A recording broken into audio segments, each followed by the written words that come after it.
बाबा जी और हुजूर जी की प्यारी साध संगत जी, राधा स्वामी जी, साध संगत जी, संत महात्मा जब भी किसी जीवात्मा को परमार्थ की राह पर चलाते हैं तो उसका पहला कदम होता है उस कुल मालिक के नाम का सिमरन। इसीलिए हम सभी जानते हैं कि सत्संग में हर बार हर रोज सिमरन भजन करने पर जोर दिया जाता है। लेकिन इस सिमरन में लगने के लिए, इसमें एकाग्रता लाने के लिए क्या मुश्किलें आती है, इससे हम सभी वाकिफ हैं। इस सत्संग में हम जानेंगे कि सिमरन में हम किस तरीके से लग सकते हैं, सिमरन में एकाग्रता कैसे आ सकती है, हमें कौन से कदम उठाने हैं, किस तरीके से अपना जीवन ढाल के किन उसूलों पर चलाना है, और इस कार्य में कुल मालिक परमात्मा की या अपने सतगुरु की दया मेहर का क्या महत्व है। सबसे पहले हमें सिमरन में क्यों लगना है। संत महात्मा समझाते हैं कि उस मालिक के दर्शन करने के लिए, उसका मिलाप करने के लिए हम सिमरन में लगते हैं। लेकिन परमात्मा के सिमरन में जब हम लगते हैं तो सिमरन का संबंध याद से होता है, याद का संबंध प्रेम से होता है।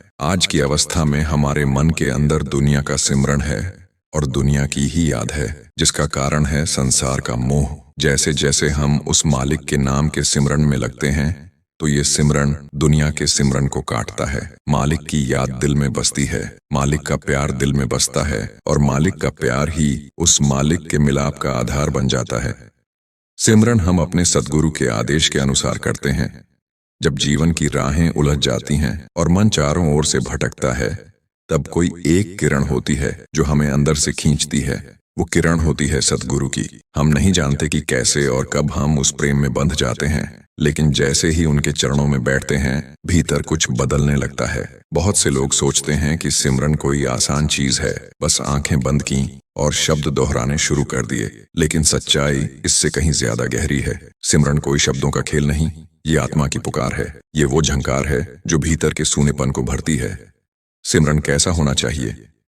तो पांचवी पातशाही के वचन है, सांस सांस ना करी, बिसरे पल मूरत दिन रात, श्वास सांस हर पल हर घड़ी मालिक की याद हृदय में बसी रहे। एक और जगह पांचवी पातशाही ही फरमाते हैं, अंतर गुरु आराधना जीवा जप गुरु ना। पहले शरीर की जुबान से, फिर मन की जुबान से सतगुरु के दिए हुए नाम का सिमरन करना है। सतगुरु के स्वरूप को हृदय में बिठा के रखना है। जब एक साधक सच्चे मन से बैठता है और सतगुरु द्वारा दिए गए नाम का जाप करता है, तब वो केवल बोल नहीं रहा होता, वो उस परम सत्ता को पुकार रहा होता है जिससे उसका रिश्ता जन्मों से टूटा हुआ था। लेकिन क्या ये इतना आसान होता है? नहीं। जब हम पहली बार सिमरन में बैठते हैं तो मन हजारों दिशाओं में भागता है। यादें, परेशानियां, ख्वाहिशें और बीते हुए पल सब एक साथ हावी हो जाते हैं और हम सोचते हैं, क्या मैं कर पाऊंगा? क्या ये सब मेरे बस की बात है? सच तो ये है कि कोई भी अपने आप से नहीं कर पाता। ये सारा काम सतगुरु करते हैं। हमारा काम बस इतना है कि हम नीयत से बैठें और भरोसा रखें कि वो मालिक हमें थामे हुए हैं। ये राह उस बच्चे की तरह है जो चलना तो चाहता है मगर गिरता रहता है। लेकिन जैसे ही वो बच्चा गिरता है, माँ दौड़कर उसे उठा लेती है। ठीक वैसे ही सतगुरु हर बार हमें उठाते हैं जब हम गिरते हैं। बहुत से लोगों को लगता है कि सिर्फ सत्संग में बैठने से सब कुछ हो जाएगा, लेकिन सत्संग वो बूंद है जो बीज को सींचती है। असली काम तब शुरू होता है जब हम अपने कमरे में अकेले बैठकर उस नाम की डोरी को थामते हैं। वो सिमरन, वो पल जब चारों ओर शांति होती है और बस अंदर ही अंदर कोई हमें छूता है। वहां शब्द नहीं होते, बस अनुभव होता है। और यही अनुभव धीरे धीरे आत्मा को उसकी असली पहचान की ओर ले जाता है। लेकिन हम अधीर हो जाते हैं, हमें जल्दी चाहिए। हम सोचते हैं कि कुछ दिन सिमरन करेंगे और फिर रूहानी अनुभव मिलने लगेंगे। लेकिन क्या कभी कोई पौधा बीज बोते ही फल देने लगता है? नहीं।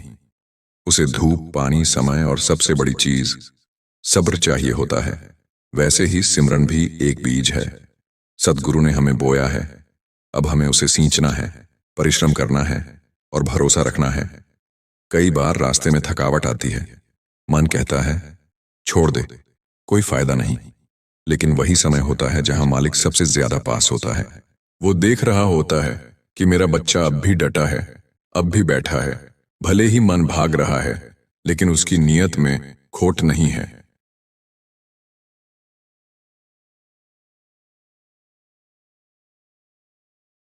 और जब सद्गुरु को हमारी सच्चाई दिखती है तो वो खुद चलकर हमारे भीतर प्रवेश करते हैं। वो सच्चाई नहीं छिपती। कुछ लोग कहते हैं, गुरु क्या करता है, सब कुछ तो हमें ही करना पड़ता है। लेकिन उन्हें नहीं पता कि वो सिमरन करने की हिम्मत भी उसी की दी हुई है। जो धैर्य, जो भावना, जो तड़प हमारे अंदर है, वो उसी की कृपा से आई है। अगर हम सच में देखें तो हम कुछ कर ही नहीं सकते। हर क्षण, हर भाव, हर प्रेरणा सब वहीं से आती है। बहुत बार हम अपनी परेशानियों में उलझकर यह भूल जाते हैं कि सद्गुरु हमारे साथ है। हमें लगता है कि हमने सिमरन किया, सत्संग सुना, फिर भी जीवन में सुख नहीं आया। पर हम यह भूल जाते हैं कि सद्गुरु सुख देने नहीं आए, वो हमें मालिक से जोड़ने आए हैं। जीवन की सुख सुविधाएं तो कर्मों से मिलती हैं, लेकिन रूह का चयन सिर्फ मालिक की याद से मिलता है। आपने देखा होगा, कुछ लोग बहुत शांत होते हैं, उनके पास कुछ नहीं होता, फिर भी वो मुस्कुराते हैं, क्योंकि उनके पास सद्गुरु का नाम है। और वहीं से वो ताकत आती है जो हर कठिनाई में उन्हें संभाले रहती है। यह शक्ति बाहर से नहीं आती, ये भीतर से निकलती है, वहां से जहां सद्गुरु बैठा है। पर क्या हर कोई इस शक्ति को पा सकता है? हाँ, बिल्कुल। बस शर्त इतनी सी है, श्रद्धा हो, विश्वास हो और नियमित सिमरन हो। सद्गुरु ने नाम देकर जो खजाना हमें सौंपा है, वो यूं ही नहीं खुलता। हर रोज उसकी चाबी घुमाकर देखनी होती है, सिमरन के रूप में। कभी वो धीरे खुलता है, कभी बहुत दिनों बाद खुलता है, लेकिन जब खुलता है तो जीवन बदल देता है। जो लोग इस राह पर चल रहे हैं वो जानते हैं कि यह कोई आसान यात्रा नहीं है, पर यह सबसे सुंदर यात्रा है। यहां हर मोड़ पर गुरु मिलता है, कभी सत्संग में, कभी किताबों में, कभी संगत की बातों में, और सबसे ज्यादा अपने भीतर। जब हम अकेले बैठते हैं और सिमरन करते हैं तो वो आवाज आती है जो शब्दों की नहीं होती। वो स्पर्श होता है जो शरीर को नहीं, आत्मा को छूता है। बहुत से साधक शुरुआत में कहते हैं कुछ अनुभव नहीं हो रहा, लेकिन अनुभव कोई फिल्म नहीं है जो तुरंत दिखाई दे। अनुभव एक भाव है, एक स्थिति है। कभी वो शांति के रूप में आता है, कभी आंखों में अश्रु बनकर, और कभी सन्नाटा बनकर भी वो बहुत कुछ कह जाता है। वो अनुभव सतगुरु की मौन भाषा है। जो समझ गया वही जान गया। और जब ये समझ आने लगती है तो फिर बाहर की दुनिया की बातें छोटी लगने लगती हैं। फिर हमें फर्क नहीं पड़ता कि लोग क्या कहते हैं, क्या करते हैं। हमें सिर्फ एक बात की परवाह रह जाती है, क्या मैं मालिक को याद कर रहा हूं? और जब ये भावना जीवन में उतर जाती है तो फिर हर काम पूजा बन जाता है। फिर चाहे हम घर के काम करें, नौकरी करें, सेवा करें, सब कुछ सिमरन बन जाता है। क्योंकि तब हमारा मन मालिक के नाम में रमा होता है। और यही तो लक्ष्य है। बाहर कुछ भी करो पर भीतर उसका नाम बसा हो। हमारी यात्रा धीरे धीरे हमें वहां तक ले जाती है जहां हम ये पहचानने लगते हैं कि मैं कौन हूं। और जब ये सवाल भीतर उठता है तभी से असली साधना शुरू होती है। तब हम गुरु से नहीं कहते कि मुझे ये दो, वो दो। तब हम बस यही कहते हैं, मुझे तू दे दे, बाकी सब तेरा है। और गुरु जो कब से इंतजार कर रहा होता है वो तुरंत आकर हमें थाम लेता है। अब ये संसार तो उसी की माया है। जब तक माया की इस जाल में फंसे रहेंगे तब तक अपने वास्तविक स्वरूप को कैसे पहचान पाएंगे? माया की ये चमक दमक, ये नाम, ये पैसा, ये रिश्ते, सब केवल उस मूल सत्ता से भटकाने के बहाने हैं। और जीव उसी में उलझा हुआ है। एक मछली को अगर कोई समुद्र से निकाल दे तो वह कितनी भी सुंदर जगह पर रख दी जाए, वो सूखी नहीं रह सकती, क्योंकि उसकी असली जगह तो समुद्र है। वैसे ही आत्मा की असली जगह सद्गुरु की शरण है, उस मालिक के नाम में है। लेकिन यह समझ तब आती है जब भीतर से कोई खिंचाव होता है, जब गुरु की नजर होती है। उस नजर की कीमत क्या है इसका अंदाजा तब होता है जब जीवन की हर तरफ से उम्मीद टूटती है और फिर कहीं से गुरु की आवाज आती है, मैं हूं ना, तू क्यों डरता है?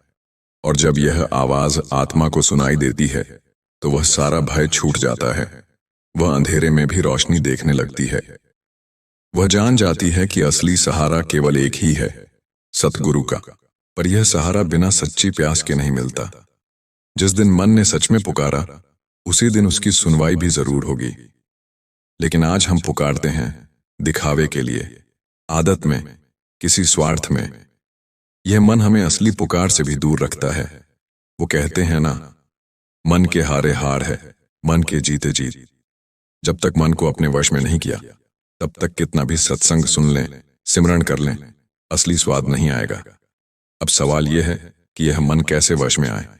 सद्गुरु यही समझाते हैं, सिमरन से, अभ्यास से, भजन से मन को धीरे धीरे भीतर मोड़ो, उसे उसका घर दिखाओ। जब वह अपने घर की ओर बढ़ेगा, तो वह संसार की चीजों से उबने लगेगा। फिर धीरे धीरे उसकी चाल बदलती है, उसकी दिशा बदलती है, और एक दिन वही मन जो हरदम बाहर भागता था, वो भीतर ही भीतर रमता है। उस अवस्था में पहुंचने के बाद जीव को बाहर की चीजें केवल तमाशा लगती हैं। वो सब देखता है, लेकिन उसमें लिप्त नहीं होता। वह जानता है कि यह सब नाटक है, और वो असली रंगमंच पर उस सच्चे मालिक की गोद में बैठा है। ऐसे में फिर डर नहीं रहता, चिंता नहीं रहती। फिर चाहे कुछ भी हो जाए, नौकरी जाए, अपमान हो, शरीर बीमार हो, उसे पता है जो कुछ हो रहा है मेरे मालिक की मर्जी से हो रहा है। वो बुरा नहीं कर सकता, वो मेरे साथ है। और बस यह भरोसा ही तो मोक्ष की शुरुआत है। भरोसे के साथ जब सिमरन होता है, तो फिर उसका स्वाद अलग होता है। वो सिमरन अब केवल शब्द नहीं होता, वो तो अब साक्षात मालिक की उपस्थिति बन जाता है। हर बार नाम लेते ही ऐसा लगता है जैसे मालिक मुस्कुरा रहा है, जैसे कोई भीतर से कह रहा हो, हाँ बेटा, मैं यहीं हूं। फिर मन को कहीं और जाने की जरूरत ही नहीं होती। फिर किसी से शिकायत नहीं रहती, कोई सवाल नहीं रहता। फिर कोई जिंदगी को कोसता नहीं, कोई किस्मत को दोष नहीं देता। सब कुछ जैसे प्रेम में घुल जाता है। और जब प्रेम सच्चा होता है, तो फिर सेवा अपने आप होती है। कोई कहे तब नहीं, बल्कि अपने आप मन करता है कि चलो कुछ करूं मालिक के लिए। और वो सेवा जिसमें कोई अपेक्षा ना हो, कोई दिखावा ना हो, वो सेवा आत्मा को पंख देती है। ऐसे पंख जो उसे धीरे धीरे ऊंचाइयों की ओर ले जाते हैं, जहां वह आत्मा अपने असली घर की ओर बढ़ती है। परमार्थ में सेवा के क्या भाव हैं? गुरु नानक साहब के वचन हैं, गुरु की सेवा शब्द विचार। पांचवी पातशाही के वचन हैं, संत की सेवा नाम त्याइये। भाव सतगुरु के उपदेश पर चलकर सिमरन भजन के द्वारा शब्द और नाम की कमाई सतगुरु की सच्ची सेवा है। लेकिन इन पंखों को काटता है अहंकार। जैसे ही ये मन कहता है, मैं कर रहा हूं, मेरे सिमरन से ऐसा हुआ, मेरी सेवा इतनी बड़ी है, उसी पल वो उड़ान रुक जाती है। मालिक की नजर भी वहीं से हट जाती है, क्योंकि मालिक को विनम्र आत्मा प्यारी लगती है, जो कहे, तेरा ही सब कुछ है मालिक। जब तक यह मैं बीच में रहेगा, तब तक न सच्चा भजन होगा, न सेवा। और यही मैं मिटाने के लिए सद्गुरु बार बार हमें झुकाते हैं। जीवन में कुछ न कुछ ऐसा होता है जो हमारे अहंकार को तोड़ता है, जो हमें झुका देता है, और वही झुकना हमें ऊपर उठाता है। साध संगत जी, जब एक आत्मा सच में झुकती है, सच में मालिक के आगे रोती है, तो फिर मालिक उसे अकेला नहीं छोड़ता। फिर चाहे वह कहीं भी हो, शहर में, जंगल में, भीड़ में, एकांत में, उसे भीतर से मालिक का साथ महसूस होता है। वो जानता है कि अब मैं कभी अकेला नहीं हूं, और यही साथ आत्मा को मोक्ष की राह पर मजबूती से खड़ा कर देता है। जब आत्मा को यह एहसास हो जाता है कि अब वो अकेली नहीं है, तब उसका जीवन पूरी तरह बदलने लगता है। पहले जो दुख उसे तोड़ते थे, अब वो उसे मजबूत करने लगते हैं।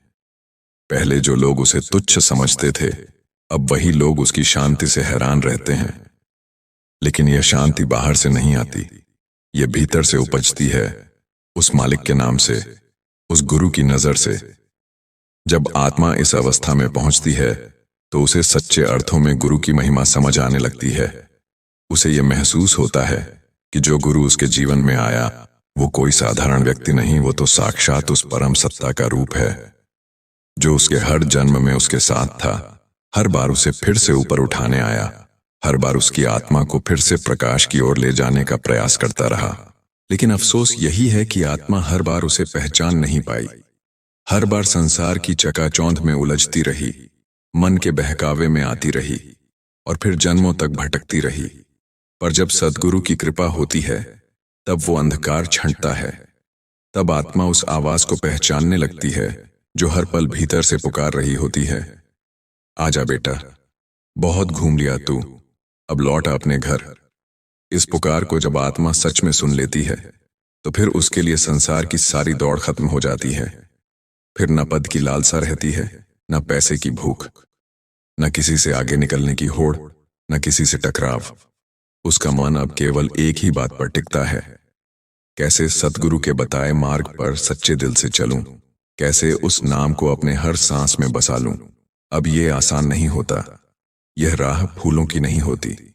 यहाँ कांटे भी हैं, इम्तिहान भी हैं और मन के बहुत भारी तूफान भी। पर जिस आत्मा ने यह तय कर लिया कि अब मुझे बस गुरु के साथ चलना है, उसे फिर कोई हिला नहीं सकता। फिर चाहे पूरा संसार उसके खिलाफ हो जाए, लेकिन उसका दिल अंदर से शांत रहता है, क्योंकि वो जानती है गुरु साथ है। गुरु की संगति, गुरु का नाम और गुरु की आज्ञा, ये तीन चीजें आत्मा को धीरे धीरे उस अवस्था तक ले जाती हैं जहां वो हर क्षण उस मालिक को महसूस करती है। और तब वो जान जाती है कि असली पूजा क्या है। वो कोई बाहरी कर्मकांड नहीं, बल्कि अपने मन को उसकी याद में लगाना है।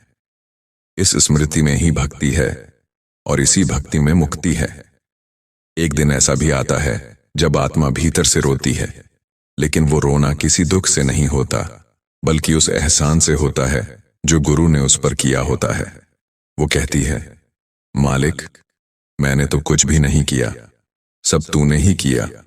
मुझे तो अपने लायक भी नहीं समझा जाता, लेकिन तूने मुझे अपनाया, मुझे अपना नाम दिया, मुझे अपनी शरण दी। और यही एहसास उसकी आत्मा को पूरी तरह समर्पण में ले आता है। अब वो आत्मा कोई मांग नहीं करती, न सुख की न मोक्ष की, बस हर पल यही कहती है, मालिक, तेरा नाम न छूटे, तेरी याद बनी रहे, बस इतना ही वरदान चाहिए। ये भावना जब दृढ़ हो जाती है, तब संसार का कोई भी झूठ उसे बहका नहीं सकता। अब वो आत्मा उस सच्चे मार्ग पर दृढ़ हो चुकी होती है, और फिर चाहे कुछ भी हो जाए, वो कभी वापस नहीं लौटती। अब उसे गुरु की आज्ञा सर्वोपरि लगती है। अगर गुरु ने कहा सिमरन करो, तो वह हर हाल में करेगा, चाहे मन माने या ना माने। अगर गुरु ने कहा सेवा करो, तो वह किसी भी स्थिति में सेवा करेगा, बिना किसी स्वार्थ, बिना कोई दिखावा किए। यह सेवा, यह सिमरन, यह समर्पण, यही तीन चरण हैं उस आत्मिक यात्रा के, जो आत्मा को अंततः अपने मालिक के मिलन तक पहुंचाते हैं।